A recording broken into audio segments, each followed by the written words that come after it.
welcome to the show. Mike and Garrett are here. Hello, Garrett. Howdy. How are you, pal? I'm here again.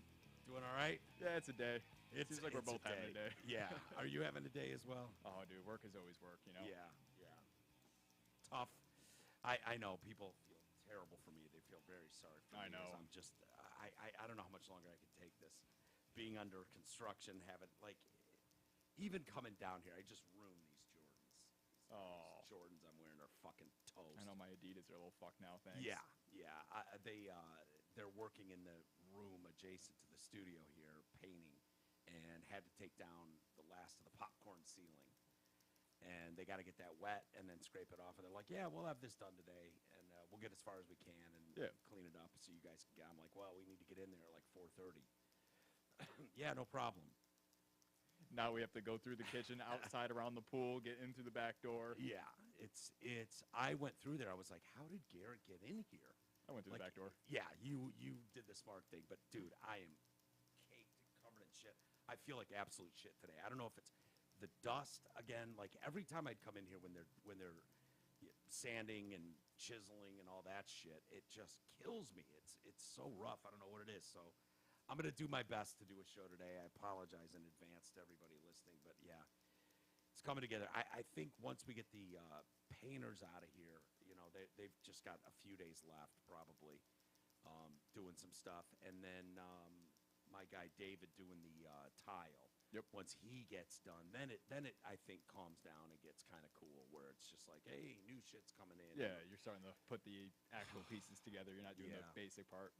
Exactly, but the construction, holy fuck, man, it's just people in and out. It's filthy. Yep. Absolutely filthy. And I got noted, guys, something like couch last night, like shit, like absolute shit. It's this brown leather couch, and it's just slick. Oh, leather couches are the worst. Oh my god, like I can do fabric. Yeah, I can fabric's crash fine. on You don't that. sleep on a leather. You stick to the leather. Well, I put a sheet on it. Okay. And so I was like, okay, and then I'm just sliding off. Yeah, because that sheet's just up against the leather, letting you go. It's just sliding. So like all night I'm waking up and Cece's panting and she's up on top of it. It's just a mess. But I got my room back, but it's just filthy again. It's covered in dust. I'm like, oh fuck.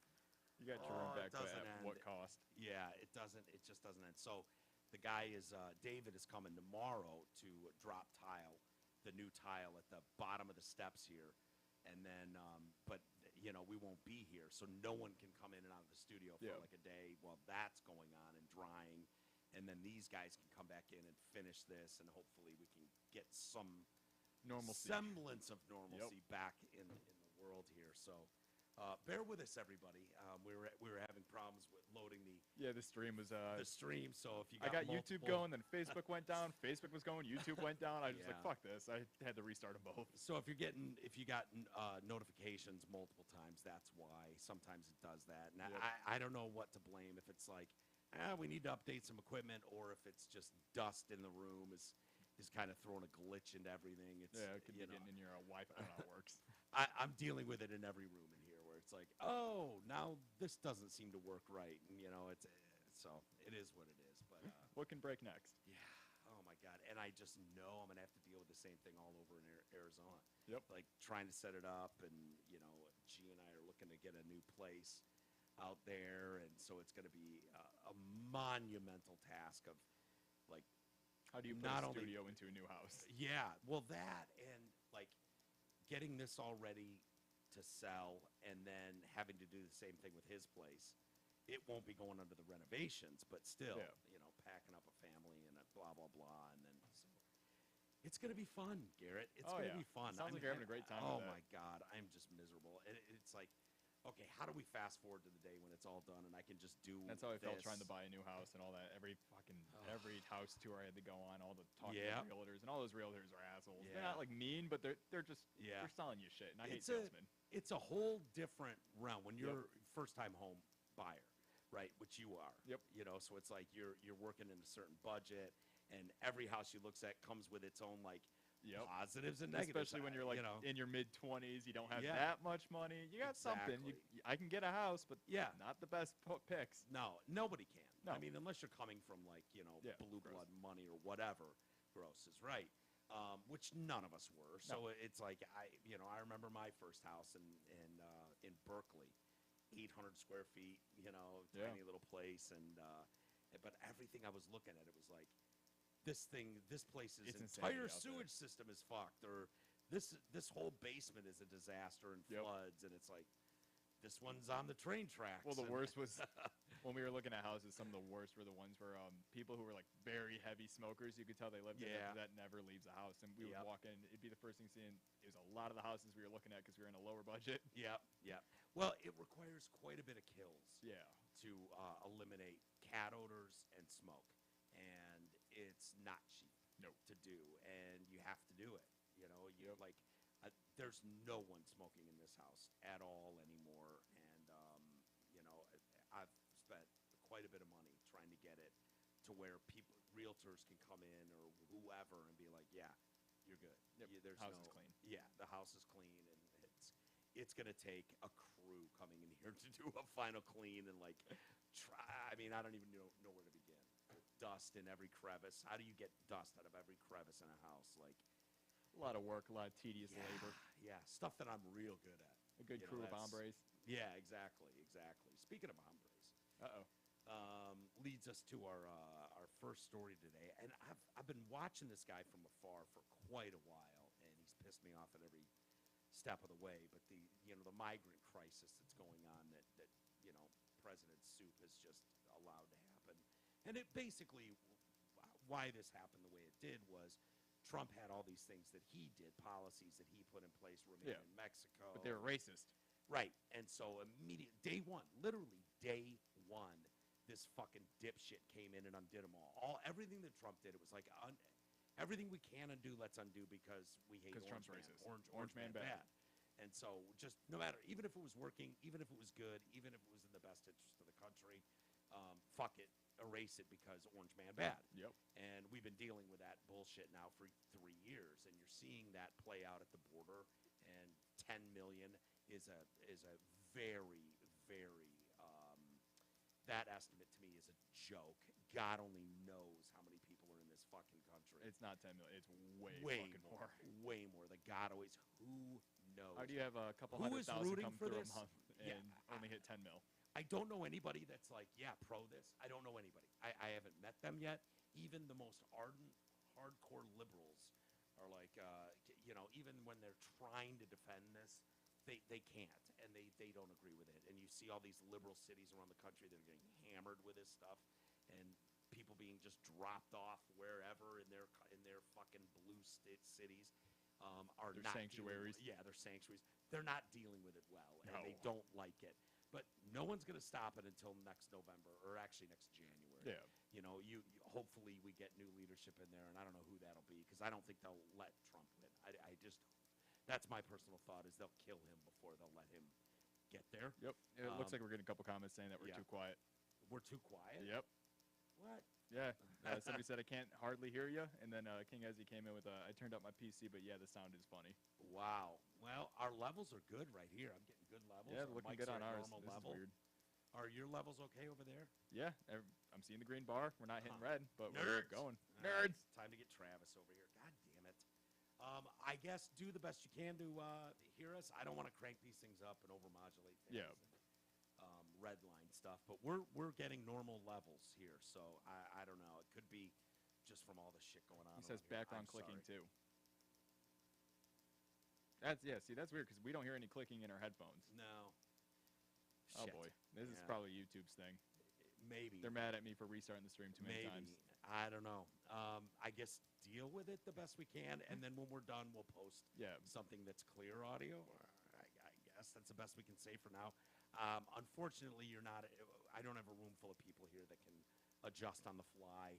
Garrett and I are busy talking, and so it makes it very hard to on the fly deal with stuff. I'm working with what I can, but it is always fun. Yeah, it's always something. Hopefully, when I get to a new location and get some newer equipment and stuff like that, a lot of these problems will be eliminated. You got to remember when I started, 10, 12 years ago, whatever it was down here, things were very different in the podcast world. And so it's Travis and I have been talking about it here and there, and we'll do our best to make sure everything's dynamite for the next iteration. But we're stuck dealing with what we have right now. We just can't undergo a bunch of stuff. So that's all right. Cord said, "quote Pretend it's an AM station." Mike. There you go.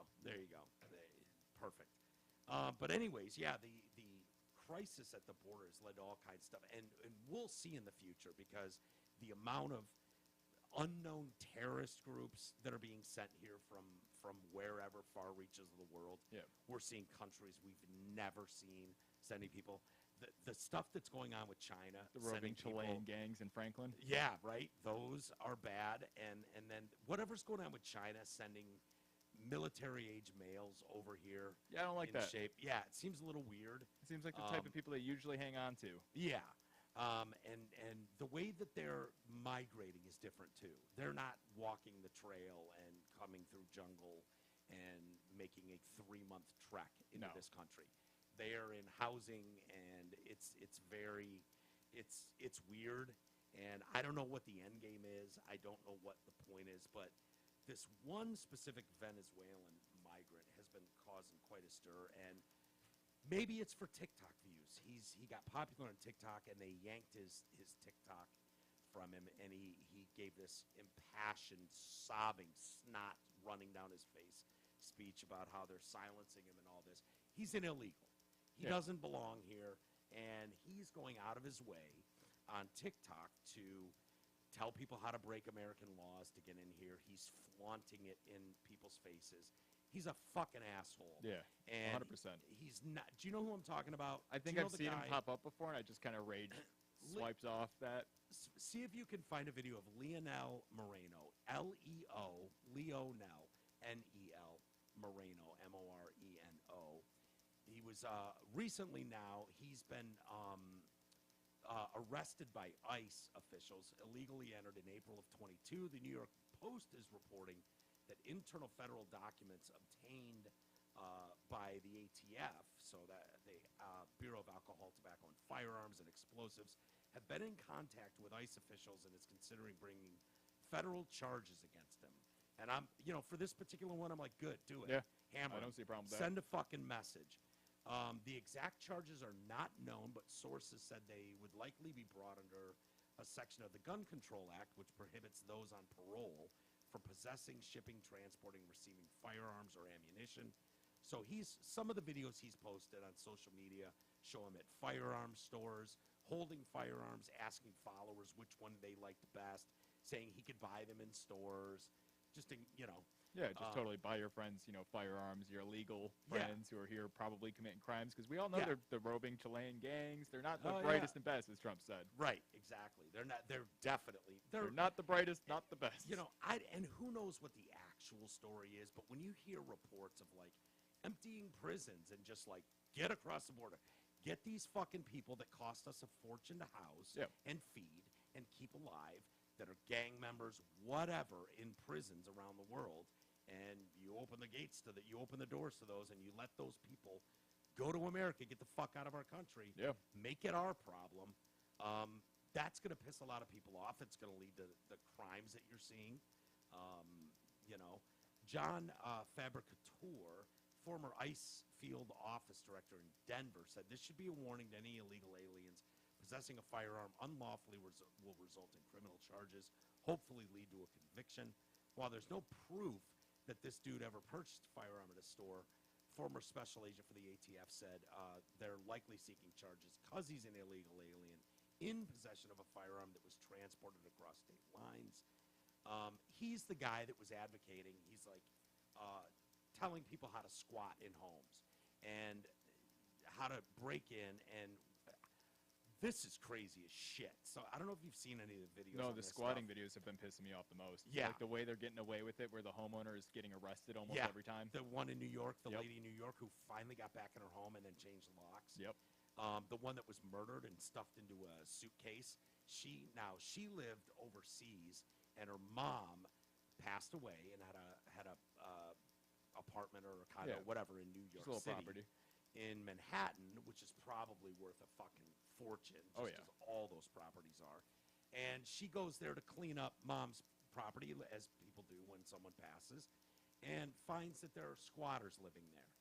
And she goes in, has a confrontation with them. They end up murdering her.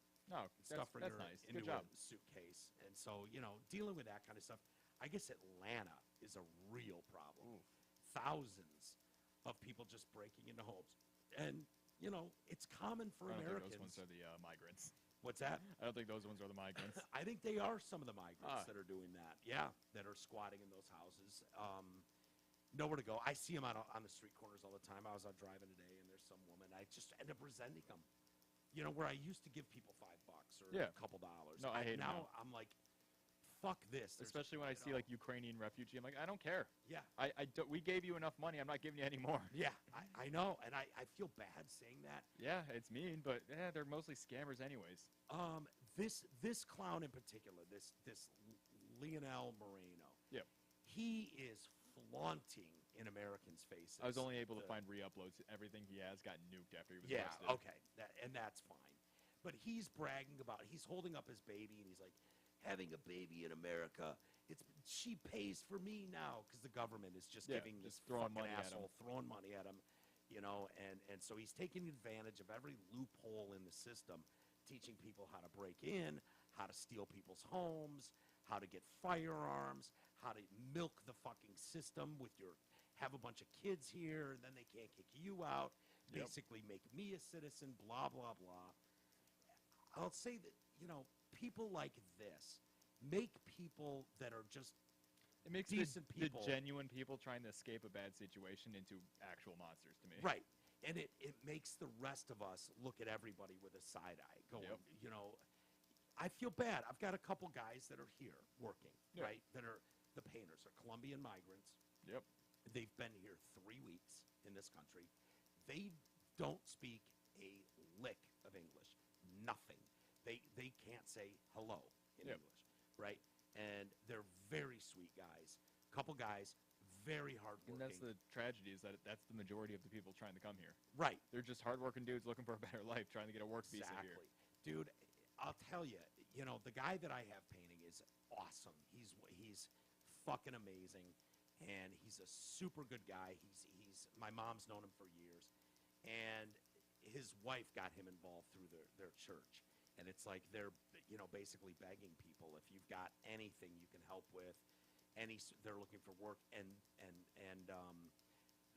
my guy here is first generation migrant himself, has his own company, and works extremely hard. And he took these guys on, and he's adamant, like, they're legal. They're on a 90-day, sort of work program. visa. Yeah. And I can't remember which one it is, because there's so many of these programs. It's hard to keep everything straight. But, he speaks English and Does the Spanish, translation, and does all the translation, and he's had to help them. But, we're in a situation where where I've got to unload a ton of shit, and I've got like a bedroom set in the spare room, and I'm not taking all that shit to Arizona. I'm just not. And I'm not going to go on fucking Nextdoor or Facebook or whatever. So anybody that's in my orbit right now has been just handed shit. I'm just like, take it. If you can use it. So come to find out, these guys, the one of them is married. His wife is here. Okay. He's got a 6-year-old, and he's sleeping on the floor in a fucking apartment that, and the guy was telling me, I'm like, I've got Rich from the Blind Biz, former sponsor, doing new blinds in some of the places, because there's just old, shitty, some of it was drapes, none of it matches, just shit. And so he's doing new blinds. I'm like, I got these things dry cleaned, trying to get smoke smell out of it and stuff like that. And so I'm like, do they want these? And he goes, dude, I'm tired of pulling up and seeing these guys changing in the fucking window because there's no blinds on it or anything, He's like, they'll take it. They'll take anything. I've got this old mattress, like, bed set, and I'm like, you think you guys want it? And he's like, yeah. He's taking pictures of this filthy mattress and sending it to his wife, going, like, look what we have. Look what they've given us. It's the, greatest thing they could get. Yeah, and they loaded that thing right on the truck. I'm like, this dresser, I've never really used it. Take it. Yep. Here's an end table. Take it. Here's a How lamp. lucky we are Take as it. Americans.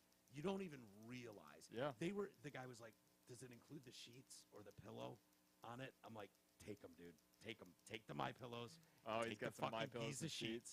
Take them. That Take them motherfucker's all. gonna have the best sleep of his life. Yeah. I'm like, yeah, that's awesome. And Josh, the main guy here, contractor, was like, yeah, I found out, and I just gave them a bunch of my wife's coats, and because they're from Columbia. Yeah. They're not used to this Michigan winters, and so he's like, they were so grateful. I gave him a few coats and a few of his son's stuff. His son's like 9, and their kid's like 6, and so he's donating clothes to him. And it's like, you don't understand the level of nothing.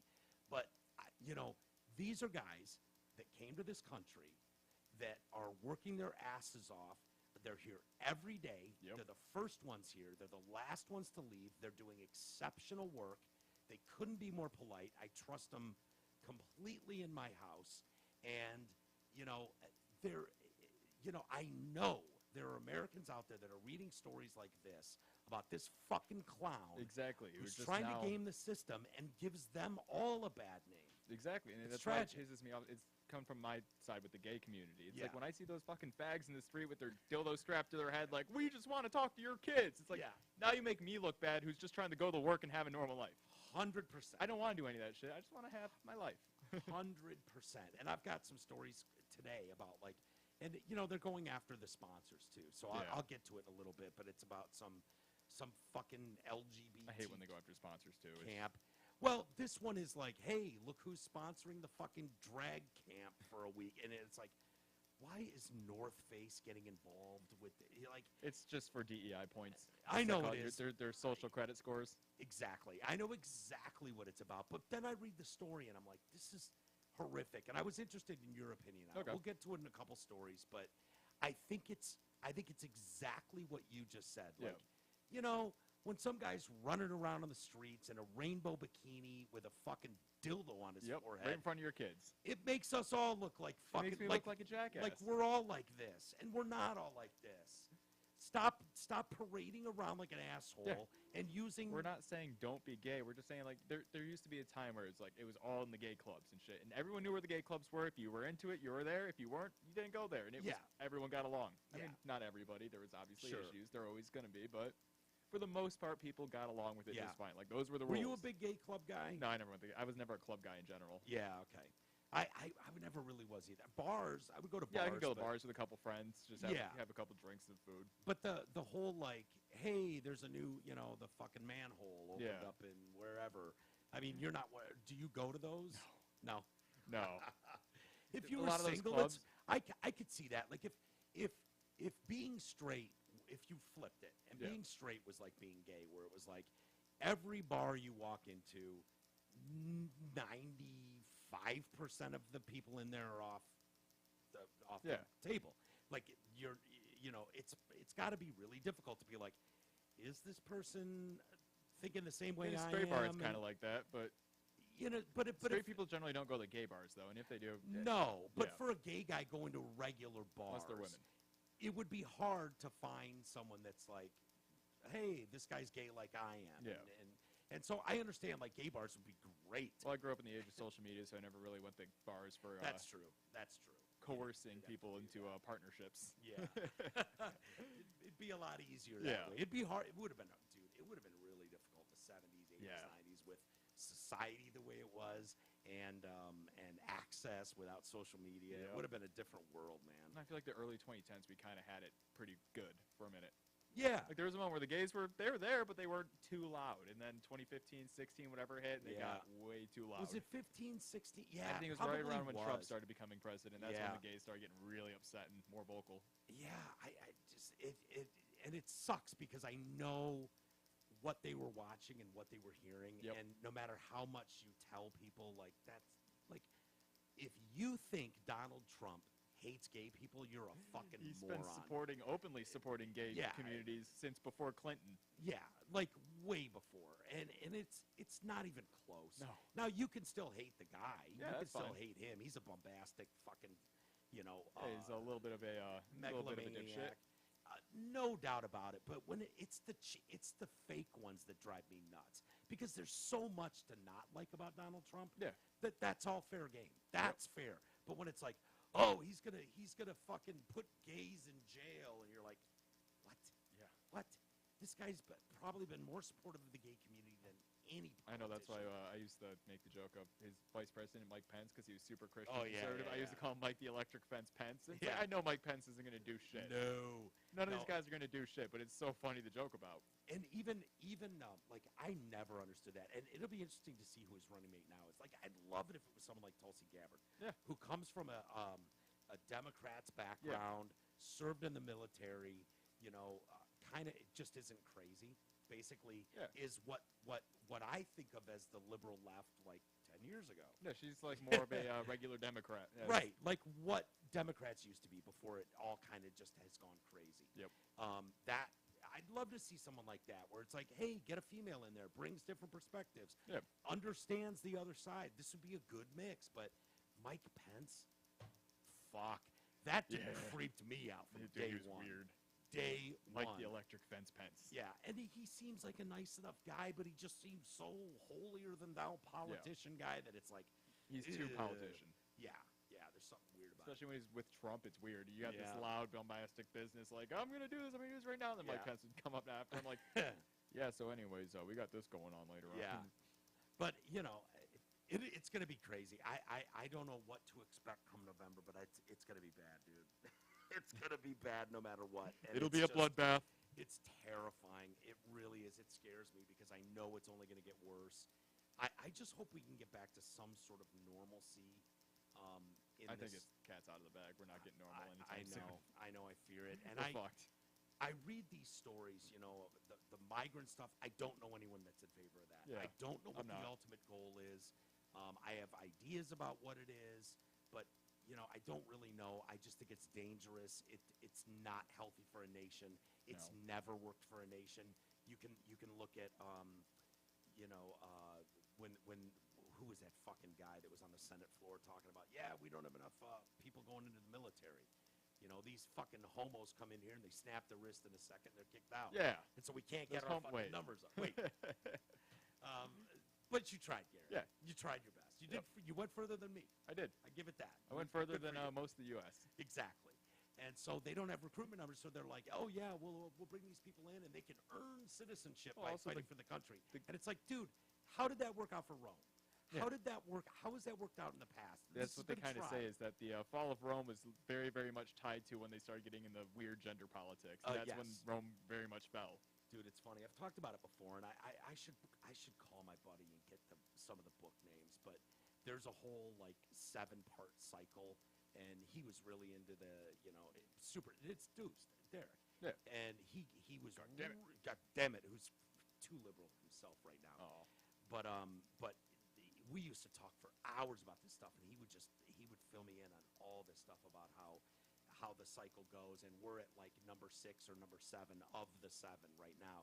And that's when you get into really in society, fractures and collapse of societies, you get into really awkward gender dysphoria type stuff. That stuff really is the last before the whole thing resets. And that's what I said about Rome and all those fucking Yeah. So we might be on the cusp of shit I've been in the mindset for the last probably 10 years that the world's just going to hell in a handbasket, and there's not much I can do about it. So I'm gonna enjoy what I can, smile where I can, and laugh my way to death. We've been holding on for a while, but it's I'm hoping for nuclear holocaust. I don't know what your apocalypse plan is. Yeah, nuclear would be okay with me. If it's just pretty quick. It turn to dust, and depends where it's dropped. Yeah. Well, it's the ones that survive. See, the problem is the ones that survive are going to be really fucked up. Yeah, but I'm not going to be one of the ones that survive, no. so I don't care about them. They can survive and start a new world, and they're starting from scratch, so they're going to fucking have to figure out fire again and the wheel and the whole works. We left them enough tech, so they'll be all right. Yeah, I know, but haven't we dropped that shit on the moon? They're going to have to get to the moon before they find that but stuff. I think the nuclear war, enough stuff will bury the things that we already have. We got basements and stuff, the buildings that will probably get buried, and they'll dig that shit up, and it'll be, they'll start worshiping the wrong stuff. They'll be like, we found this holy book, and it'll be something. Yeah. I won't be here to see it, so I'm just good luck to you. Yep. Good luck to you. I lived through the 80s and 90s, so the last great time in this country when people got along and relations were great with most people. And that was awesome. It was awesome. It's sad to see what's going on now. I will never understand what's going on. I don't get the school systems. It drives me nuts, and I'm sure I sound like a broken record on some of this stuff, but I'm reading this story today about Seattle public schools. Now, tell me where the good is in this. Tell me, like, first off, if you're still sending your kids to public school in the Northwest, that's you might need to check on them. That's on you. Like, at this point, if you're still doing that, it's not your kid anymore. It belongs to the school system. Yeah, they've gone so far off the deep end. They are now shutting down their program for gifted and talented students because the majority are, what do you think? Retarded? No. Oh. White and white and Asian. Yep. Yeah. And so they're shutting down the gifted program because too many white and Asian students, and they're citing equity concerns. Yeah, it's the same thing with Harvard when they started lowering standards for Asian entry. Yeah. Or raising standards. Yeah, raising standards or and just lowering not standards letting them in. There's lawsuits now. I mean, they've got federal lawsuits going through. I hope they do, and I hope they make a boatload. It's just if you've got people coming here from other countries striving to be their best, I want them to contribute to society the best they can. The Asians historically have done awesome. They're some of the hardest working motherfuckers ever. And smartest. Yep. You know, I want the best Indians. Dots. I'll put it like this. Like, I graduated high school, very average grades, mostly C's and B's. And never went to college, and I knew my place. I would go to work, I do my thing, but I never, like, attacked the smart people for being smarter than me. No, I never got mad. Like, my brother was a 4.0 average, and that motherfucker worked for it. I didn't work for it. That's just how it works. Dude, 100% true. I'm the same way. Yeah. You're a smart guy. Yes. I can tell by talking to you. Thank you. You are. And you know what? I'm not an idiot either. No. I'm a relatively smart guy, but the school setting was not where I excelled. Yeah. I didn't like I didn't like sitting still. I didn't like being lectured to. Couldn't do it. And it's just my thing. But I had lots of buddies that were in gifted programs. Derek's a good example. And I saw how hard that fucker worked. Yeah. He did. He outworked everybody else, which is why he was a 4-point-something student, why he was a first ballot entry into U of M, and why he's a PhD. No, you just reminded me what my brother said when he made Magnum Cum Laude for his school. He comes in with the certificate, and this is just kind of guy my brother is. He just goes, "Mom, I guess I'm a loud comer or something." He's got these honor roll stuff, like all these crazy accolades, and he's just like, "I guess I'm a loud comer." They've got fucking robes on, and they got all kinds of sheaths and shit, whatever. Good for them. I don't think the idea is, well, there's not enough blacks and Mexicans doing well, so shut the program down. Boy, that seems absolutely fucking retarded, if you ask me. I think so. School board voted to scrap its highly capable cohort program in 2020 after a 2018 survey found that only 3.7% of the participating students were Hispanic and 1.6% were black. Meanwhile, 11.8% were Asian, and the majority were white. Numbers would suggest, listen to how fucked this logic is. Numbers would suggest that within our city, predominantly white children are more gifted than other cultures and races, and we know that is absolutely not true, Carrie Hansen, the director of Student Support Services, said. Clearly, we're not identifying our children of color, and we need to get down to why. Yeah, in the meantime, why don't we punish the Asian students who have excelled and the white students who excelled? And if you're trying to get down to if you're trying to get down to the root causes of things, I don't know, man. If you, my guess is there are people that plan to have families, want to have families, raise their kids. It's the idiocracy. Yes. It's the intro of Idiocracy. Nothing has ever been more true in film than the intro of Idiocracy, where the dumb people just keep pumping up more dumb kids, and the smart people are like, oh, let's wait a little bit. Oh, the economy isn't good. And then finally, I can't have kids anymore. If you see it in the way kids are raised, and you can tell when a kid's being raised right? Yep. Like, I look at Josh and his wife Zoe. Josh is the contractor here, and his son Noah. If I could kidnap a kid just to be like, yeah, this is my son, it'd be that kid. He's that fucking awesome. If I could kidnap a kid. Yeah. Don't isolate that, please. No, he's that nice of a kid. I've talked about him before on the show. When I met him, it was like, oh, fuck. If you had more parents raising their kids like this society would be great. Like, polite, has all the manners you could want. He's doing his thing. He's involved in many extracurricular activities in school. You can tell he's smart, and you're just like, oh my God, it's such a breath of fresh air. We just need more like that. From seeing, shitbags running around out of control in restaurants and malls, and you're like, my only hope for humanity who is right raising now, this thing? My only hope for humanity right now, and this is just kind of a long shot, but my only hope for humanity at this point is that the current generation, like my generation area, the kids we're having, since we are technologically savvy and we kind of get what's going on, like I'm hoping that we kind of wise up and learn that this shit's bad for us and we don't let the kids do it. Because I feel like generation like X and I feel like the millennials and Gen X, they were new to the technology, didn't understand what was going on. Like you throw my dad an iPhone, he's not going to tell you how to work it. Right. I'm part of a generation that's constantly helped their parents with their phones and shit. Totally. So I kind of get it. Josh said that about Noah since Noah was 2. Exactly. He's like, I don't know. Here. And he just hand his iPhone to the fucking 2-year-old. Kid's got it. Yeah. So Marshall's I'm hoping the same way, Reed's I'm the hoping same that way. generation just learns how bad technology is for you and they can figure out a way to work with it smarter. And see, the problem is kids are stupid too. And that's why I said long shot. It's a very long shot because kids, I don't mean they're going to be stupid. I mean they have such little life experience that they're really dumb human beings at this point. So while they know how to do all this, kind of grown up, I don't think they're going to have the know-how to recognize this is bad for me, so I'm going to put this away. Well, not the kids themselves, but I feel like the ones becoming adults, like people my age right now having kids. Yeah, well, there's some of that for sure. And I'm hoping the people my age can kind of like, oh man, this is kind of going downhill. We should probably fix some shit, and then raise their kids a little bit better so that they're not. We hope so. Going where we're at, because right now Gen Z is a fucking mess. Yeah, and I'm hearing horrible things about the it's a fucking mess. Groups coming up behind them. Yeah, it's even worse. So the district began phasing out the gifted program during the 21-22 school year, and it will be gone entirely by the 27-28 school year. Starting next year, every school will have a new, more inclusive, highly capable neighborhood school model. The program's not going away. It's getting better. No, it's going away. Don't listen to that horse shit. Separate but equal. Yeah. The program, this is such a quote from one of these morons. Yep. It's not going away. It's getting better. Really? So you're just dumbing everything down so that the gifted students don't get what they need to keep growing up the worst part ladder. is those kids work so hard for that, and a lot of times they work that hard and they get scholarships for it and rewards for it, for being in those programs. Right. Like you get things that are going to help you in life because you worked harder than everybody else. Right. And when you take away those programs, those kids don't have opportunities to get those scholarships for being in those programs. It will be more inclusive, equitable, and culturally sensitive.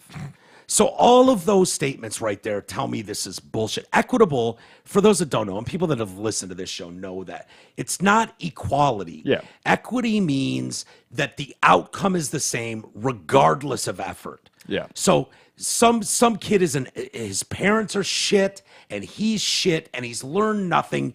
He deserves to get all the same treatment, pay, job opportunities that someone that worked their asses off.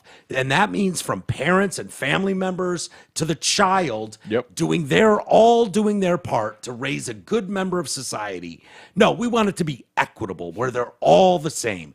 Like that is just, I don't know where that comes from or who thinks this is a good idea or even doable. It started out, I feel like a lot of people started out because they're like, well, low-income housing, black housing stuff, they've historically had, pressure put on them being black and Hispanic neighborhood, being a minority. It's like they've constantly, I understand that there has been a bad start in the beginning for a while. Yeah. Right. But now we're at a point where it's very easy for anyone to get the help they need, especially inner city children. Like there's so many social programs you hear about where if you just instead of letting your kid hang out. They would hate you even saying they're going to hate me right now. Cause it's like, if instead of letting your kid hang out, if you just went on like your Google machine for 2 seconds and looked up social programs in my area. Yeah. You can send your kid to a fucking youth group and have them get like a tutoring sessions or something like that. By a drag queen. By a drag queen. But that's what I'm saying is there and inclusion. I hear nothing but social programs in these inner city areas or like people pouring money into like they've thrown trillions at this problem. It's like you have the resources, send your fucking kids to them. Yeah. It's a tough thing. I totally understand. If you're walking through gang-riddled neighborhoods and there's not an emphasis on education, and in fact, you're a fucking dork and someone to be bullied because you're striving to better yourself. I mean, we've seen that in pop culture and movies for years. And that starts to line into the parents. Why are the parents so fucking shitty in that area? Why aren't they fucking policing this? Yeah, well, you know, I mean, if you're raised like shit, you're going to raise other shitty people. And at some point, there's got to be some personal responsibility at some point. Like, I know I'm a sack of shit. Yeah. I fell into a career that worked for me, and thank God, and I was able to... You found your niche. I found my niche. Otherwise, I'd be a ditch digger like the rest of the fucking sacks of shit that didn't want to be smacking chemical explosives. For sure. That's what I do. You know, but it worked out, but I found what I liked and I worked hard at it. Yeah. And I showed up every day, and that's half the battle. I didn't have excuses. I showed up, and luckily it was fun anyways. So but if people don't have that, at some point personal responsibility has to come into the picture. I understand people need help and programs exist to help people and you know, blah, blah, blah. But the fact is you're never going to get a level playing field. No. That doesn't exist That goes anywhere. for everybody. Everybody. Because even me as a middle-class white guy, it's like there's always somebody who's going to have a lot more money than a kid born with a silver spoon in his mouth. And you know what? I accept that. I just got to work where I'm at. I get the cards I get the cards I'm dealt, and I play them. Imagine having that same argument about equity, and it's like, this is bullshit. LeBron James had so much more advantages than I did as a basketball player. And it's like, the playing field is in no way level. No. I did not get those genes where I look like a fucking superhero, whether I work out or not. It's like the transgender fighters. Like, sorry, but that's a dude. He's going to kick your ass. He's going to beat the shit out of you. Sorry. He's got quicker muscle fucking reflexes. That man is built to punch people. Yes. This is not just a measure of testosterone level. No. Okay? It's not. Sorry. In particular, students who have been historically excluded will now have the same opportunities for services as every other student, get support and enrichment they need to grow. I don't even know what to say to this anymore. So, historically excluded students would include me and you. It's not just black and brown people. Yeah. People like you and I that didn't excel in the classroom setting. I failed a lot of my high school classes. So did I. I was a 1 point something grade point average when I graduated. Freshman year. I don't even think I got a 2 point. I think freshman year I was 1.4. Yeah. That might have been what I graduated with. And then I got my shit together a little bit, but I ended up like 2.5, 3.0. I was not that nerd. bad, but still. Nerd. Yeah, my nerd was like 2.5. My brother's fucking 3.0, 4.0, whatever. I was probably a 3 point my freshman and sophomore year, and by the time that came around, it was like, fuck this. I hated every minute of it outside of gym class. Yeah. And an occasional writing class, creative writing classes I did well in. Yep. But if I went back now, I'd probably love every minute of high school. See, that's the worst part is now that I'm out of high school, I want to learn things. Yeah. Now that nobody's lecturing me and telling me what to learn, I just want to keep learning new things. I love science, and I love learning about history, reading books. Like, I wasn't a disruptive student, so I wasn't an asshole in class. Same here, I either wasn't there or I just sat back and I was the smart ass who gave the kids who would be a disrupt. I was the one who gave them the ideas. So I was the instigator, but I was never the one in trouble. Yeah, I could kind of be an instigator too. So yeah, I don't know what to say to this idea of, oh, now these ones that have been historically excluded. By making that statement, you're acting like they were historically excluded because of the color of their skin. Yeah. Or could it be they were historically excluded because they didn't excel? No. They didn't do their homework. They didn't show up to class every day. Yeah. Like that would be a legitimate reason to historically exclude someone from the accelerant classes, like for the super I didn't take kids. fucking AP classes. You know why? Because I failed science. I'm not taking AP science. Hell no. So currently the district has 3 elementary schools, 5 middle schools, 3 high schools for students in the highly capable cohort program. Under the new program, gifted students will not be separated from other students, but will remain in the same classroom. Brilliant. Yeah. Brilliant.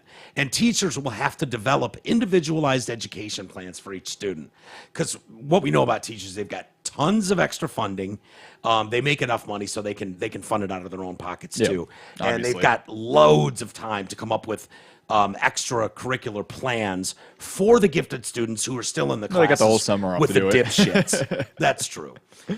Critics argue the new model puts an unfair burden on teachers. Duh, you think. Some worry the new model will overlook more advanced students. Oh, no shit. Wow. Maybe getting rid of the advanced class will hurt the advanced students.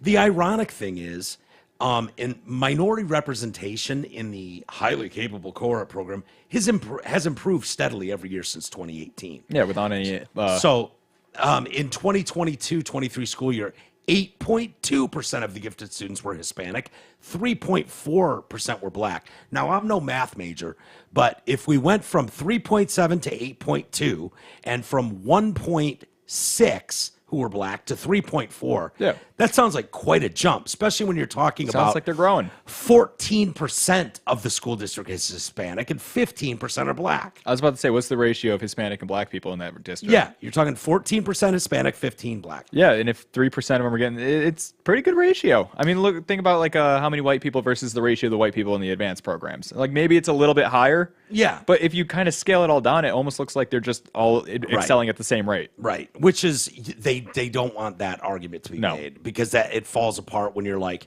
there's not enough Black people in movies. Like the and you're like, saying, we want equal pay, but I'm like, well, look at the jobs the women are taking. And they're like, well, don't look at that. Yeah. Well, or the movies where it's like, there's not enough representation. And it's like, you realize you make up fucking 13% of the population. You should be represented 13% of the time in movies and TV, and it should. But we're Uganda's got a pretty good film thing going. 100% representation there. Well, I haven't seen. I find a commercial on TV that's not an Asian wife, a Black guy. I think I saw a Chevy commercial with two white people, and I almost lost my shit. Yeah. Are they? It's a local Chevy. Allowed to sell cars? It's a local Chevy commercial, so it's for like a local dealership. But I was on YouTube. I popped up this morning. I was like, oh shit, is that two white people on a couch? Holy shit, that's crazy. It was crazy. I haven't seen that in a commercial in years. In 2021, Rita Green, the education chair of the Seattle chapter of the NAACP or the NCAA, and I think they're in the middle of their tournament right now. They are. We want the program just abolished. Period. The highly capable cohort program is fundamentally flawed and it's inherently racist. Okay, evidence, please. Can you say more than just that sentence? Because, of course not. Of course you racist can't. Next. Yeah. It's coming. The district's decision comes amid a broader criticism of gifted programs due to equity concerns. Thank God this pile of absolute human shit, Mayor Bill de Blasio, is not in charge in New York anymore.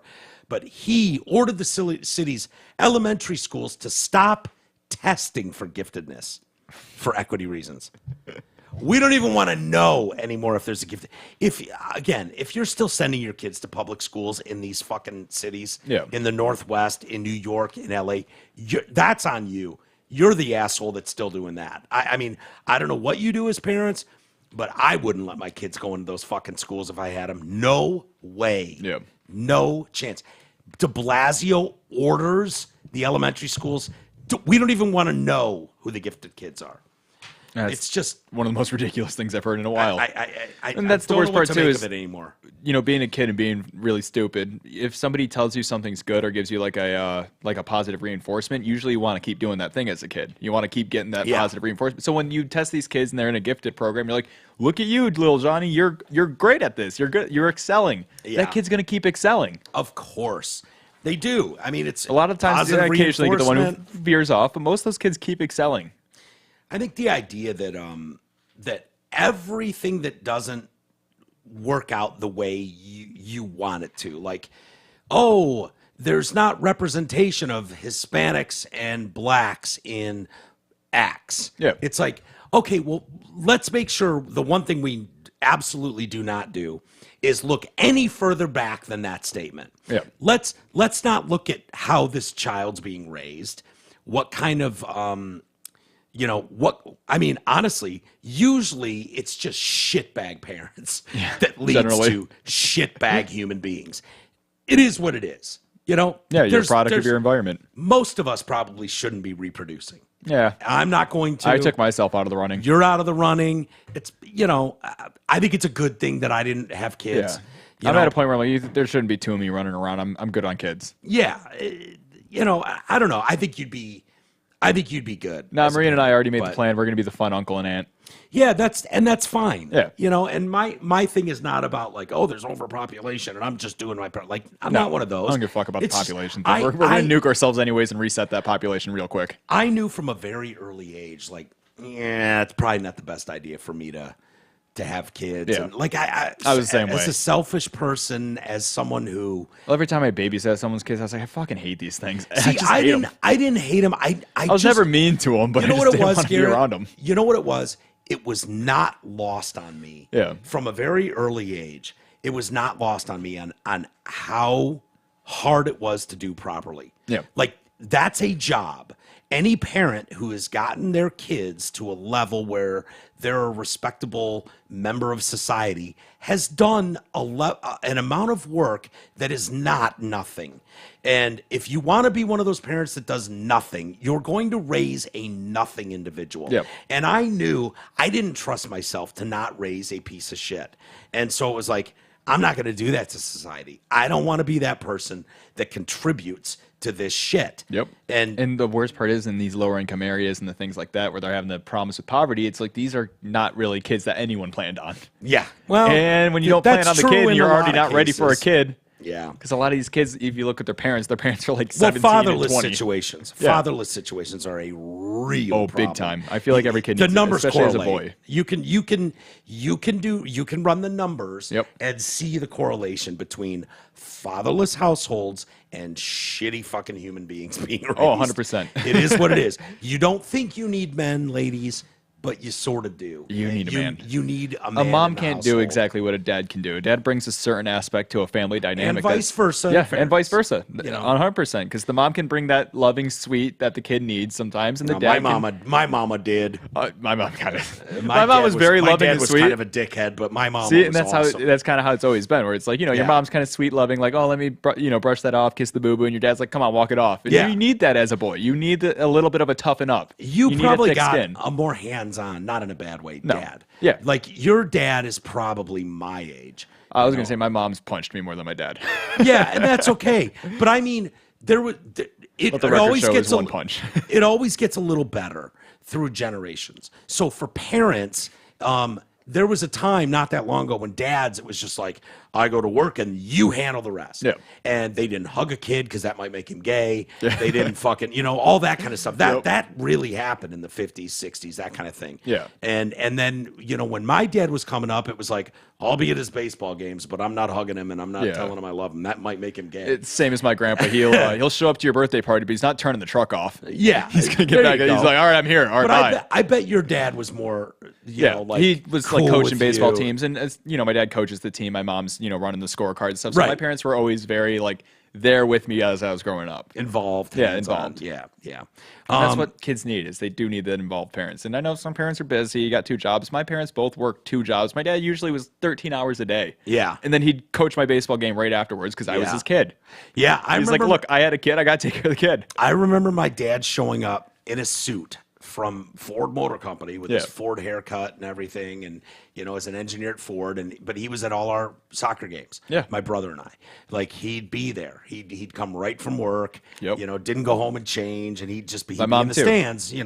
But he was there and did his part as a father, did his part as a role model. Yep. to And my mom us. worked her way up into like a nice executive assistant level at multiple companies now. And every time she does that, it's like she works her ass off. Yeah. Still comes home, cooks a dinner, got the fucking dog out, got this going on, has me getting on my ass about my homework. And I didn't really realize this till I was an adult, but I was kind of a shit kid. Yeah, yeah. No, I know. It wasn't like I was committing wait till you get to my crimes or age and anything. you're apologizing more and more. They to used to your yell mom. at me Like, I all the time. apologize Oh to my my God, mom I still. apologize so much. I'm like, I don't know why. Because in my head, I was like, why do they want me to do my fucking homework? Yeah. I don't pay for this fucking house. Why do I have to clean Yeah. this? And now I'm an adult. I'm like, I they get were mad going at them through though so much. because I didn't ask to be here. Yeah. It's like, you fucking brought me here. I've done that too. didn't I was ask like, to I didn't be ask for here. this. All that. I brought you into the world. I can take you out. No, Yeah. I didn't have that attitude. I was like, why did you bring me into this world? Yeah. Now I got to do all this shit. I know. Look at me now. I have to be didn't wanna do. sentient. There's a family in Portland. Of course, it's in Portland. Oh, of course. And I am rooting for this family like you can't believe. Their girl, the family of a Portland girl, has filed a $9 million lawsuit against the public school district. And I wish they'd filed a $90 million one, not $9 million. This girl, 9 years old, gang raped by two boys in the school bathroom.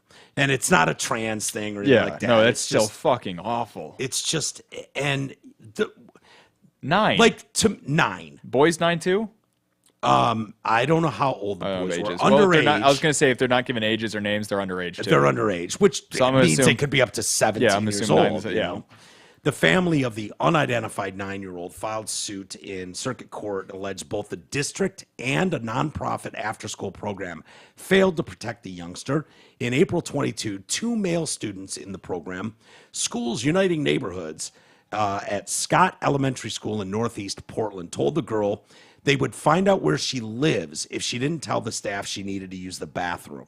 Oh, so they're a little bit smart. They're probably a little bit older. A little older. That's conniving, and the fact that they're going to do it. She complied, went to the bathroom as the other students followed behind her, locked the stall, took off her pants, and each forcibly penetrated her. 9. I got 2 outcomes to this story I hope happen, and they both have a 9 in them. One is they get their 9mm, and the other is a 9mm. Yeah, I was going to say, once they get their 9mm, 9 million, the other is they get a 9mm. 9mm. The father of one of the boys reported the incident, and his son and the other boy were suspended for 1 day. Forcible. What the fuck? Penetrable rape of a 9-year-old girl. You should be in fucking jail. This is where prison. And I don't fucking give a shit if you're 12. Yeah, fuck you. No, throw the book at him and show him what it's like when you show them what prison's like for a little bit. At least juvie. Let him go. Keep him away from people. Let him go into the real jail for a week to let him see what Give it's him like. A little scared straight. To be forcibly penetrated by someone who's bigger and stronger than you. Instead of getting the police involved, always a great idea to not involve the police, especially when you're talking about the gang rape of a 9-year-old girl. Don't involve the police. Yeah. The staff decided to undertake their own internal investigation. So the school decided, we'll investigate this, because who's better at investigating crimes than teachers? Yeah, teachers. The ones who didn't know who was smoking in the bathroom. Portland teachers at that. What? These teachers these days, and I'm sure it's a small fraction of teachers, but still, the fact that any of them would think, like, let's not involve the police. We're more equipped to handle this. No, I'd be the first. Why would we involve the parents? We know what's best. Let's bring in the drag queens. Like, who the fuck do these teachers think they are? Making life decisions involving other people's children.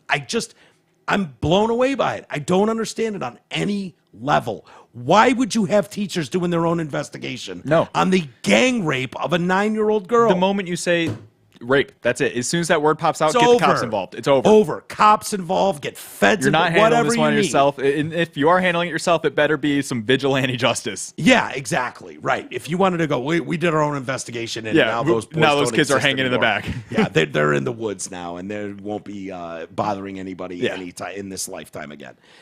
6 days after so staff interviewed the girl, again, 9 years old. The school staff interviewed the girl without telling her parents, family, or any legal representatives. 6 days after the assault, the victim's father took her to Randall Children's Hospital for an evaluation. A week after that visit, she was seen at a child abuse program called CARES Northwest, where medical staff were told about the incident, included the history provided was highly concerning for sexual abuse. Since the attack, the young girl has been suffering from pain, trauma, a gap in education, and social anxiety brought on by the incident. The 9-year-old's father proceeded to transfer his daughter and a younger son to another school, which took a month to accomplish and disrupted the kid's education. Lawsuit also noted other alleged instances where the girl was put in similar situations by male classmates at the school. One of her classmates just grabbed her by the pussy. Now, I don't know if he heard Trump. A little Trump thing that's, I don't know if that's where touched her genitals over her clothing without her consent during a class. I'm assuming at 9 it's never consent. By the way, I was going to say, at 9 they don't have consent. They can't. So if would it have been okay if the 9-year-old consented to this? No. Would that have been okay? No. I don't think so. By the way, there was an educator in the room. I don't know if they saw it. They can't see everything.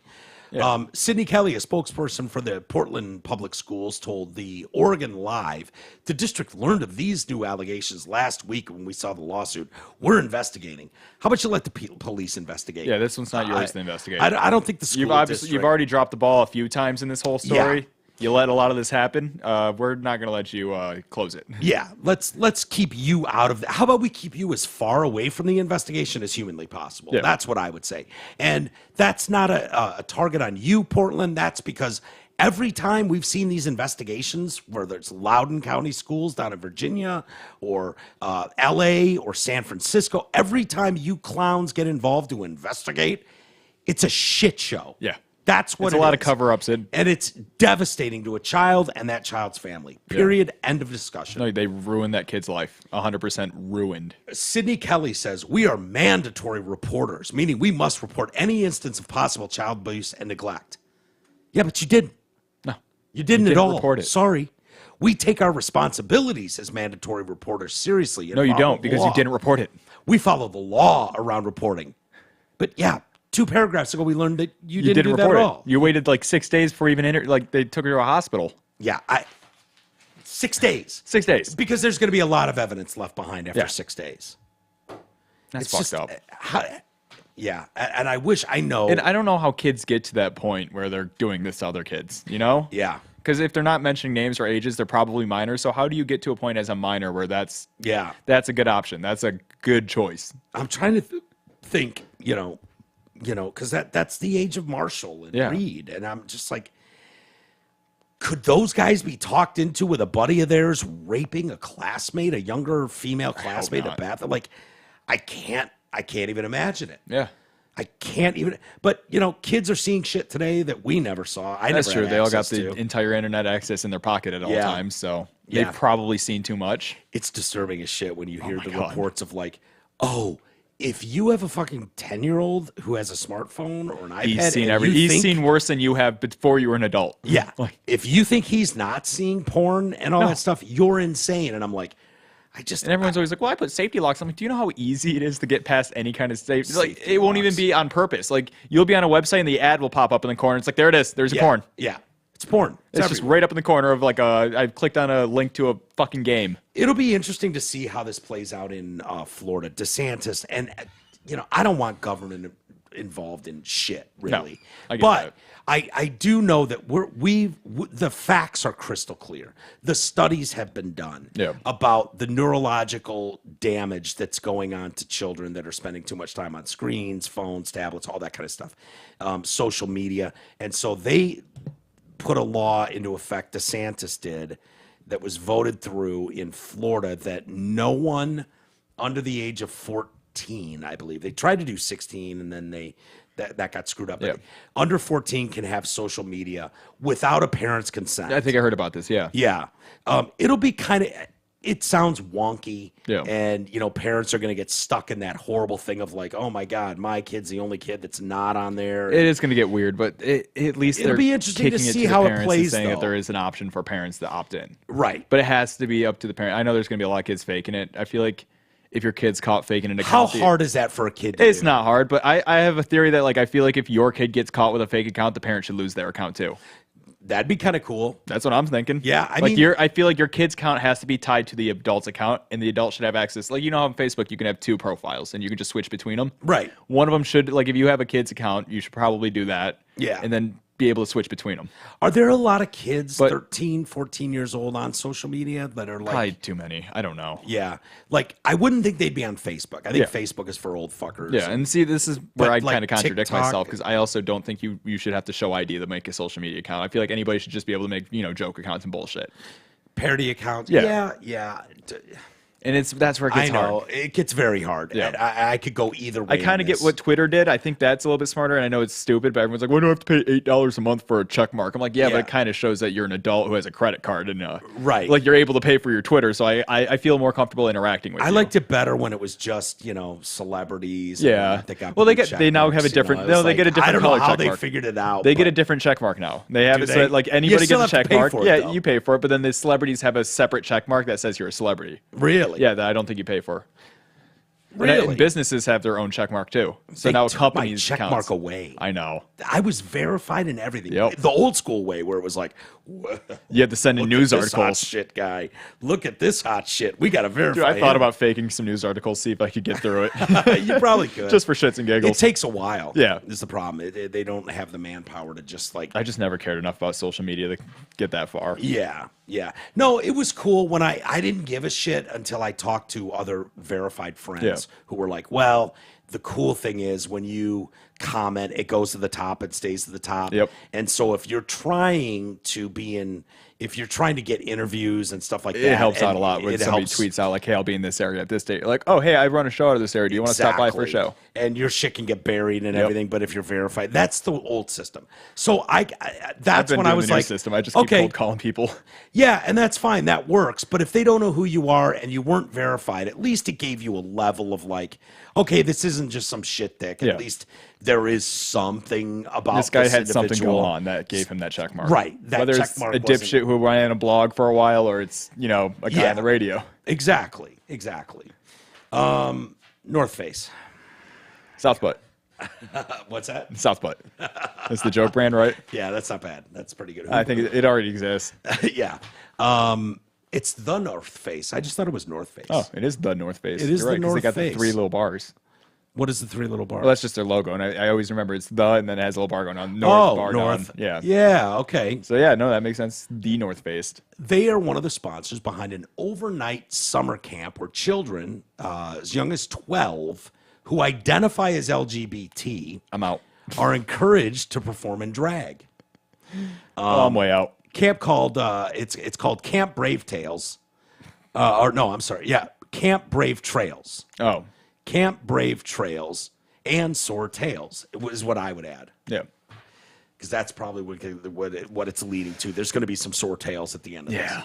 The program Camp has locations in, of course, Southern California and New York. Okay. And enjoys support from the North Face, as well as shoe companies Tom's and makes sense. They're all hippies.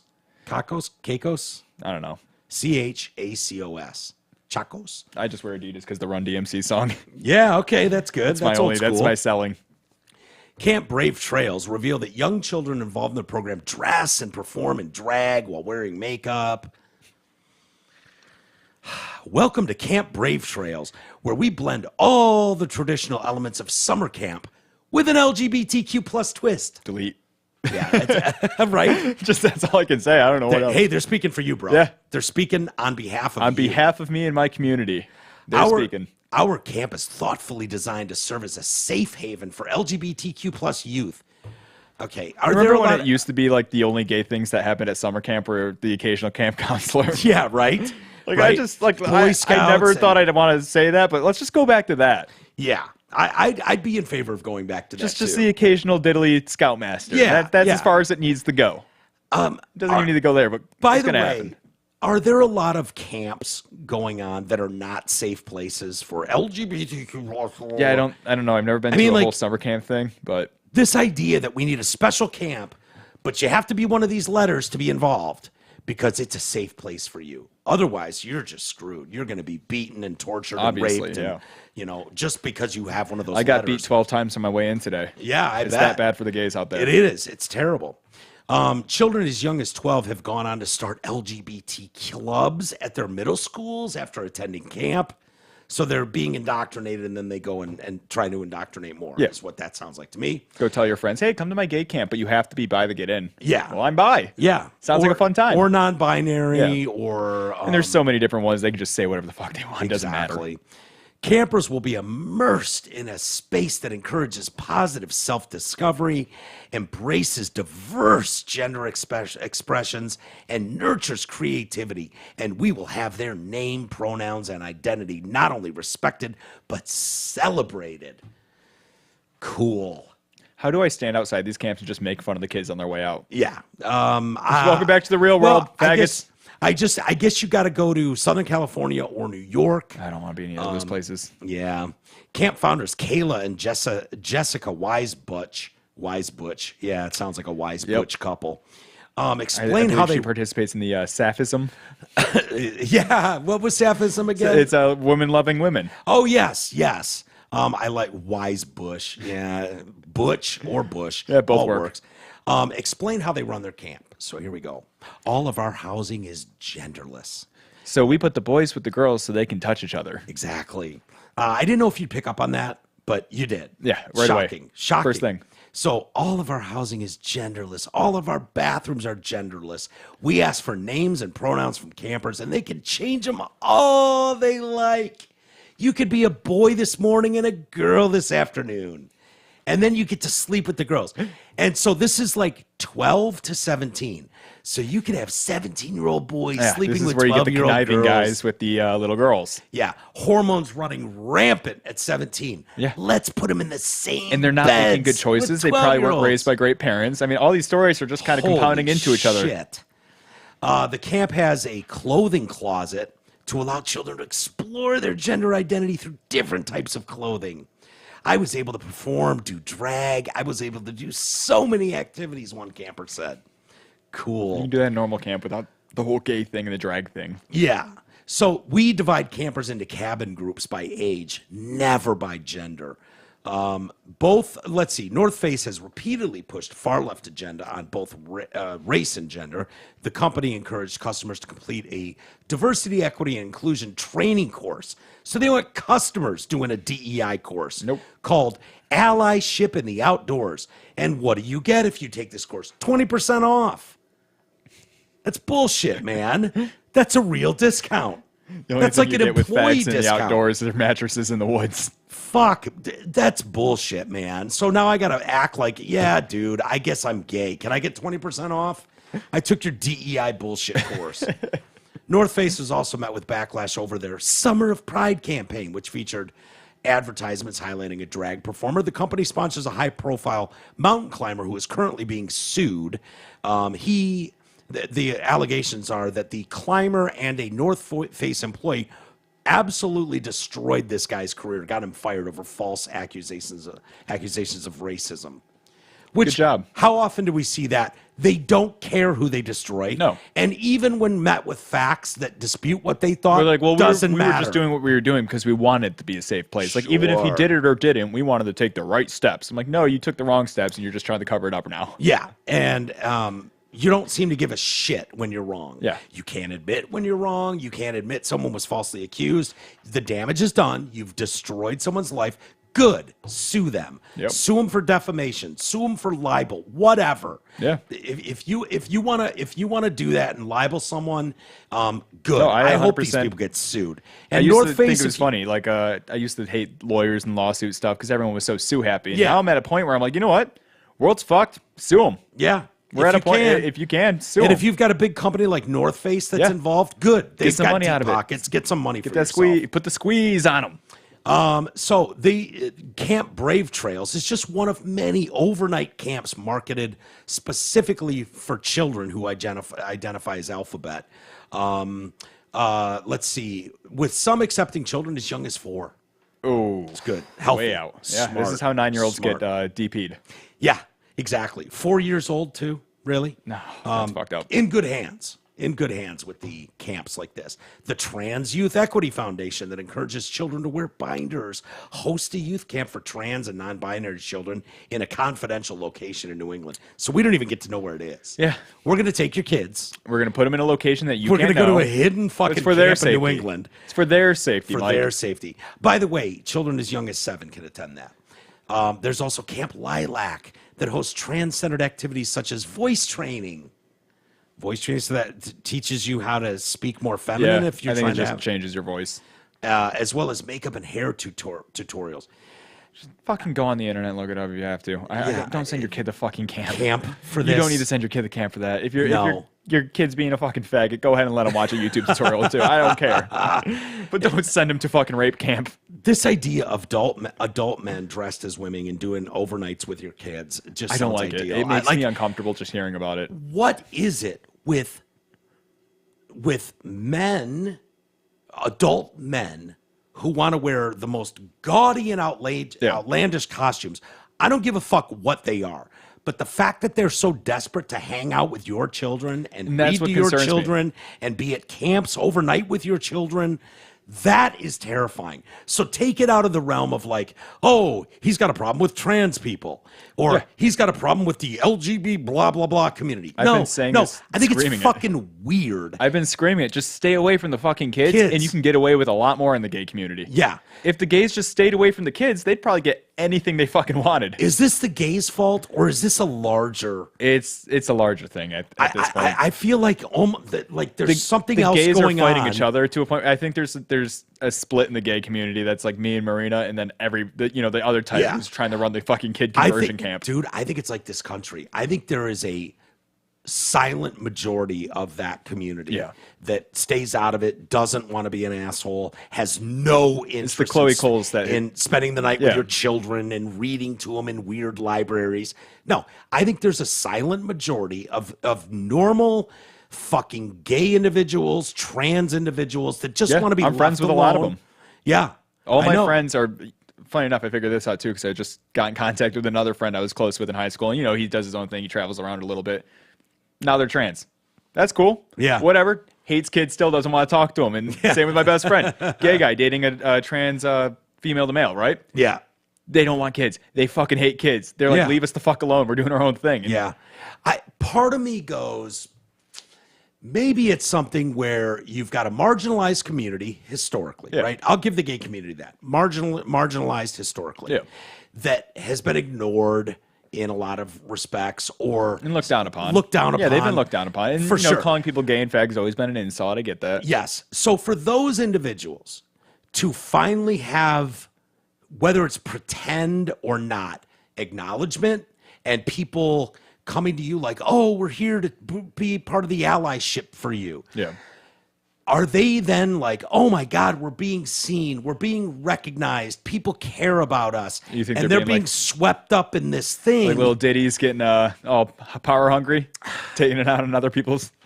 I don't know what to make of it, because there's a portion of these people that are I believe 100% are mentally ill. Yeah. That that you see it time and time again, that there's something mentally off. And that's why I'm not blanket statement the whole community, but there's a chunk of them that have mental issues. I was 100% one of those members of the trans community who had mental issues. I went to fucking therapy. I got my shit straightened out, and I was like, oh, dude, being trans was not the way to go. I would have ended up mutilated and fucked up. No. It wasn't what you were. It was just like, oh, a confused young Dude, if I kept going down the road kid. I was going down and listening to the people who were telling me that I was doing awesome, you're great, you look wonderful. Like, if I kept listening to those people, I'd probably be mutilated or hanging from a closet at the belt. Yeah.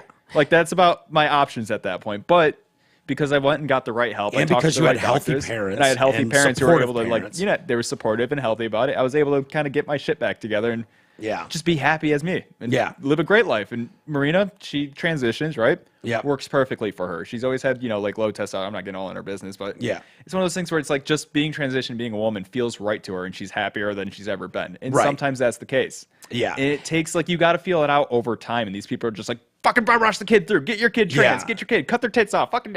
No, it's a long process that's going to take years to figure out. And it's not going to be work for everyone. It's okay to go back on it. Yeah. I feel like a lot of these people feel like they're stuck now. Yeah, they are. And how many of them have just shut up and are dealing for the rest of their lives with the consequences of people that weren't their family pushing them along down this road? But I still can't get over, like, okay, it's one thing, it's disturbing, but it's like, wait a minute, where is the mix here? How did we get here where it's like, now we need drag queens at every school reading to children? Okay. And now, since we've rammed that through and they didn't fucking string us all up. They didn't want the drag queens in the school anymore, so the drag queens had to open up their own camps. So now we've got camps, overnight camps, where we're encouraging kids.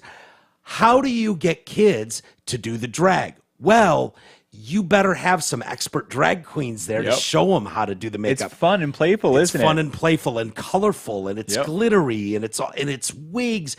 What child doesn't love dress up time? Yeah. We all went into our parents' closet and threw our dad's shoes on and walked around. Stuff around the house. Exactly. We all did that. Everybody. It didn't mean you were trans. No. And it's just like, why do these adult men dressing outlandishly ghoulish and clownish mockery of womanhood in some sense. Why are they so interested in talking to your children? I don't understand it. I'll never understand it. I don't get it. So is what it is, man. Is what it is. The do you want to get to the woman yelling on the plane? Yeah, it'd be fun. Maybe shake it up a bit. Yeah. Because I get away from the anger, getting the more funny stuff. Yeah. I have not seen this. I purposely did not watch this video. I'll pot up the laptop here. So this is a woman on board, and they could have ended at this sentence. A woman on board a Spirit Airlines flight departing from Las Vegas. And I was like, oh yeah. Yeah, we know where it's going. Say no more. This is not going to be. That woman had a week in Vegas. She ain't looking too good. Yeah, held a Bible study at the end of the flight. No. Okay. No. I knew exactly as soon as a woman on board a Spirit Airlines flight departing from Las Vegas. I was like, say no more. I need to see the video. She had a crazed meltdown on board and screamed the N-word. Who hasn't? I give her benefit of the doubt, though. She's black. Is she black? I couldn't tell. I think this is. I mean, it's either she's black allowed or to scream Hispanic. N-words, right? She is an N-word. She's 100% allowed to scream N-words. N-words are allowed to say N-words. I'm giving her the pass. I know it's not my right, but I'm giving her the pass. Yeah. From everything I've ever learned, N-words are allowed to say the N-word. That's what I thought. So I mean, it's just like you keep dropping the faggot word because you're a faggot, so you're allowed. Exactly. It's like, I don't know what I can do. I can give out the fag passes. Yeah, I got a fag pass. Yeah, we got a little stack of them going. You know what? When we have more time, I'll read this because it's funny as shit. Yeah, I think there's a typo on there, and I'm upset. But did you write this, or I wrote that? You did. Yeah, so I designed this whole fucking thing. Yeah, it's. I don't know if people can see that, but it's an official fag pass presented to, and I've got one with my name on it. Yep. I left a little blank space for your name. It's got the rainbow on the front. Yep. It's a. You know what? Why don't I read it? Yeah, go for it. So. This card allows recipient who is not a member of the gay community access to the word fag and all variations, faggot, faggy, faggo, fags, etc., and negates any negative effects of using the words. This card can only be given to someone by an official member of the LGBT community. It is rewarded to a friend of the community in good faith.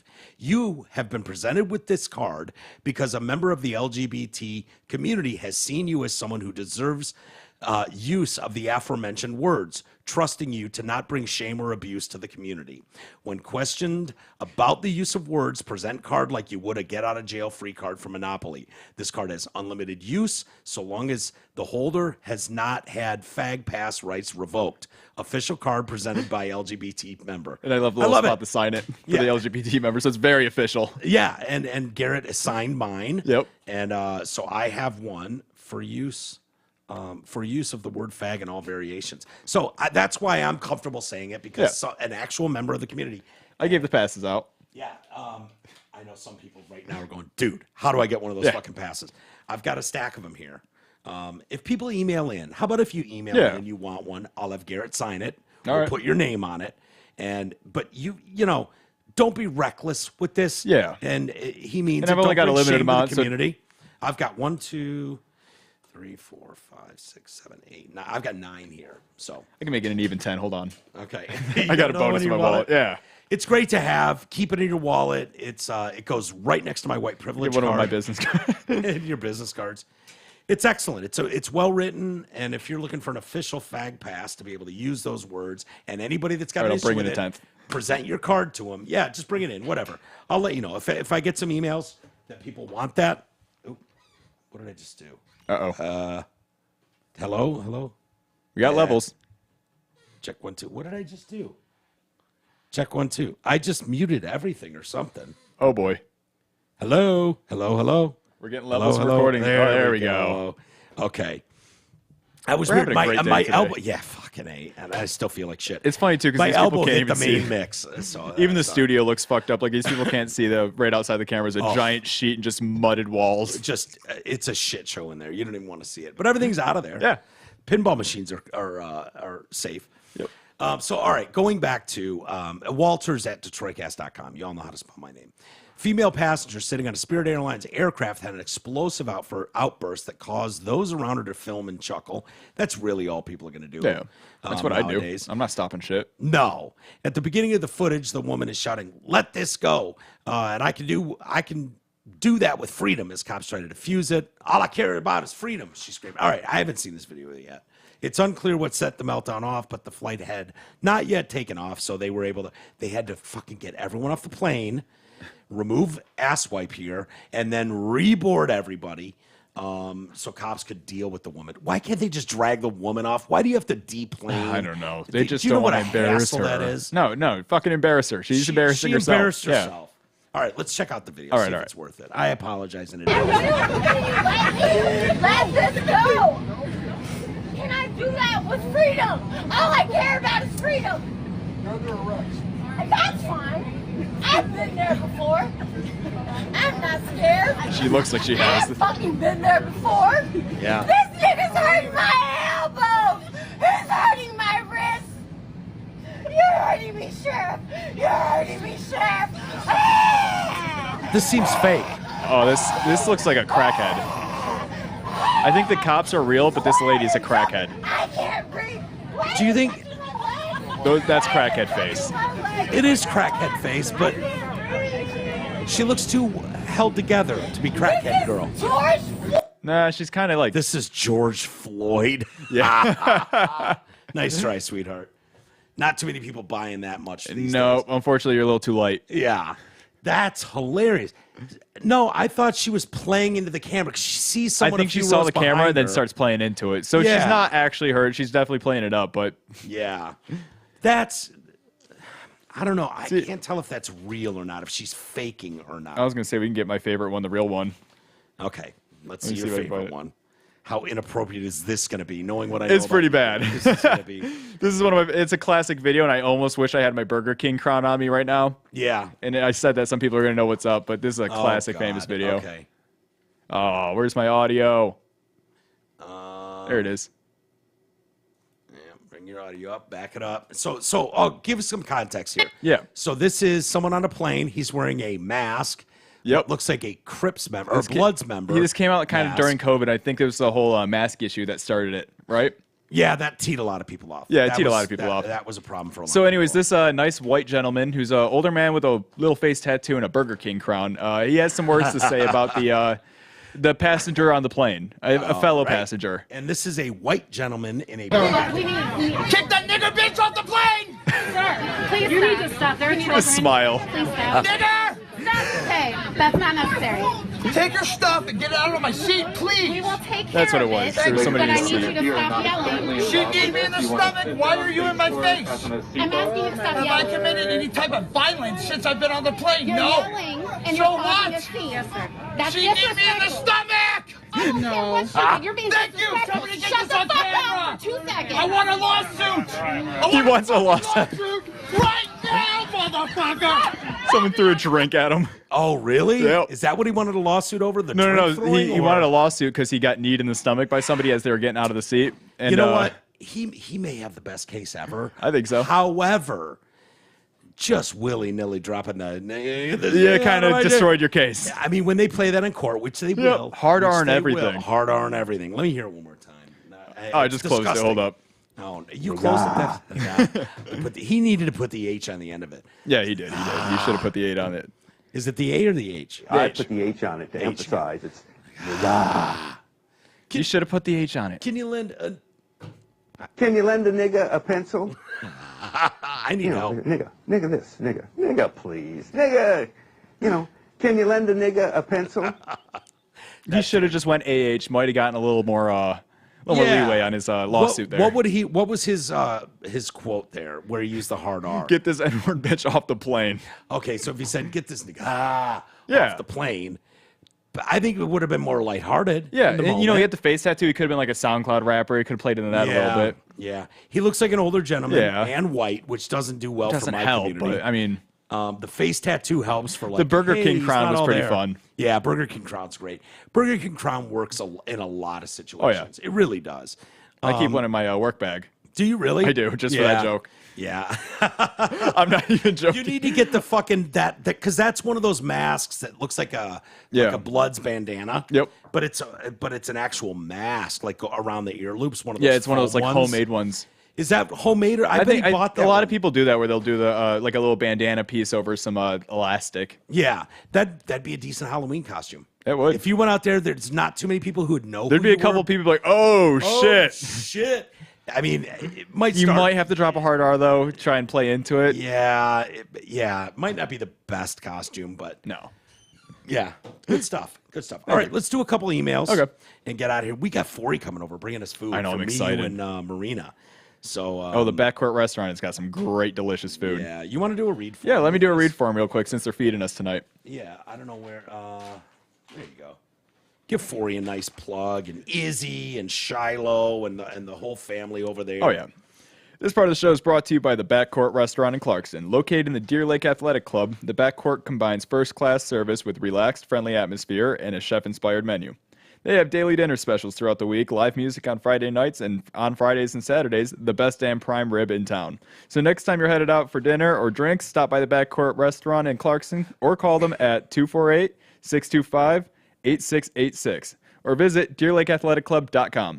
I asked Forey to bring me those soups because They were good soups. Like eating right now, he'll bring a fillet for me. He always does. Yeah. But I don't have a kitchen at all. I literally have a microwave and a coffee pot downstairs, and so I'm eating. I could survive on that. Yeah. Well, it's not good for me health wise. Like You'd be surprised how much ramen you can make in a coffee pot. That's true, but I've got I'm doing like Hungry Man meals and shit and those Stouffer's bullshit, and so those soups he brought that one time, I just tried it because I usually don't eat a lot of soups. Yeah. And he's like, yeah, this is a steak one, this is a potato one, and dude, I gotta tell you, those were the two best soups I've ever tasted in my life. Like, Oh, yeah. no bullshit. I would love, believe me, you guys know me, I'm an asshole. Yeah. I would love to come on this show and be like, the fillets are amazing. The restaurant's great. What the I fuck's love with this Forey, soup? but this soup sucks dick. It's awful. They were the potato and the steak were the two best soups I've ever eaten in my life. And I fucking devoured both of them. And so I'm Yeah. like, dude, you have to be. And I don't know if it's like, because everything there is made fresh. Yeah. So I don't know if they can duplicate it exactly. No, you But just got to hope the chef does it right again. Shit, dude. It is so good. I'm looking forward to that. So Forey's coming over, and I said, you can't bring Shiloh today. It's too big of a fucking mess here. Yeah. I'm locking Cece upstairs. But anyways, so thank you for doing the read. No problem. Let's see. James writes in, your brick is white. I didn't know this was a thing. Is that all it says? Is your It brick is says, white? Expensive brick. Very Dago. Of course, he's got He's got to throw a slur in there. I get it. He's got to throw a slur I in get there. it. I can respect it. Is that a thing? Dago is who? Who were we insulting with I Dago? wanna Is that say- Italians? Yeah, I thought it was Italian for the longest time, but Yeah, I don't even know if that's insulting. Maybe they love Dago. somebody from San Diego. No, that's not what that is. Slang No. for it's no. It's slang for, I think. Yeah, Dago slang Italian. Yeah, Everyone Italian. says in Italian. Yeah. But I think, well, they're A person they're of Dagos. Italian, Spanish, Portuguese, Greek, or any other Mediterranean descent. So Dagos are allowed to call themselves Dagos Yeah, because they're Dagos. I can say Dago. At least half. Yeah, I don't know if I'm allowed. Am I allowed to say Dagos or Yeah, is that Italian? like, Are you Italian, Spanish, No, Portuguese, fuck Greek, or no. Mediterranean? no. Maybe. I'll let it pass. What do we call? I had a couple Greek buddies. Malacca. Malacca. Yep. Malacca. Do you know Malacca? I Do you know worked what that for the means? Leo's company, and it was fuck. They called me it all the time. It's like a dumbass or some shit. Cocksucker. Yeah, cocksucker. I believe it's cocksucker. Yep. Which, fitting. That's why I they worked called for you Leo's that. Coney Island. They call everybody Malacca. Malacca. Yeah. Yeah. My buddy John, who's fucking killing it in life now. He's one of those dudes. He's gone up the ladder. But me and Bobby and Johnny and and Tooch were golf buddies and that. We just called him Malacca. I thought his name was Malacca for the longest time, and they were both Greeks, and it was like, What was his last name? I'm not gonna say. his last It's name. just like the first letter is an S. Because if he worked for the Leo, he might have been my boss at some point. No. Okay. He's not at the Coney. I was gonna say you said he did very well. I was like, I worked for a couple of Greek Coney people. I worked for the main. No, company. he wasn't a Coney guy. He was he's like I'm not even gonna say, but You're he's, good. He's awesome. And expensive brick, very Dago.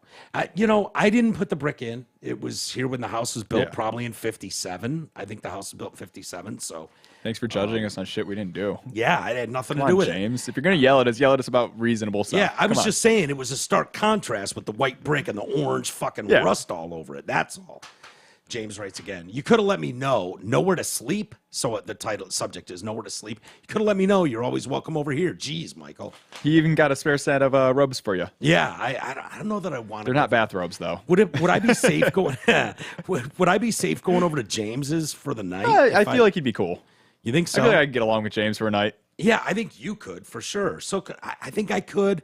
But, I never know when he's going to blast off with something. He's going to say something. I just feel like maybe he's at a least touchy-feely sleeper. Yeah, that's what I was going to say. Maybe that, but... I don't want to wake up like poor fucking But he seems Drake. very anti-gay, so you might be okay with getting touched. Yeah, but I don't think he's going to do that part. I tell you what, if I went to James and I was sleeping on maybe his it's just couch, very closeted and he's being vocal about the anti-stuff. So well, what if I knows. was like Drake and I woke up and he's Brian pecking me right there and fucking on the couch? Weird. And you have a story for the show, though. Yeah.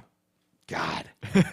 I know a couple guys that's happened to, by the way. Oh, fuck. That have woken up and some dude is way more handsy. I've never around had their that. crotch area. Really? Yeah. You? In the gay community, too. I've never had... You know what it was, too? Is I never went to really parties and drinks when I was looking for dates and shit. Yeah. And every time I went to a bar, I went with friends to go hang out with friends. Yeah. So my brother had a gay roommate once. Found out after he'd moved in, and the guy ended up having a huge crush on my brother. It turned into a problem because he was like a drunk, and then he'd get more out of control. And G was like, "Hey, man, I don't have a problem with the whole gay thing, but can you stop trying to touch my balls? How about you don't fucking pour your heart out to me about But yeah, G was out with his boys one night at the bar, and they came home and just boom popped into the apartment. Fucking gay porn on the screen, and the dude's jacking off with his pants off, and it was just like, oh, whoa! And this is in the '90s, yeah. And it's like, ooh, that black market shit. That wouldn't have gone over well. Maybe you could pull that shit nowadays, but I don't know. In the '90s, kind of tough. They had their dicks tied together. Exactly. All right, let's get out of here, buddy. All right.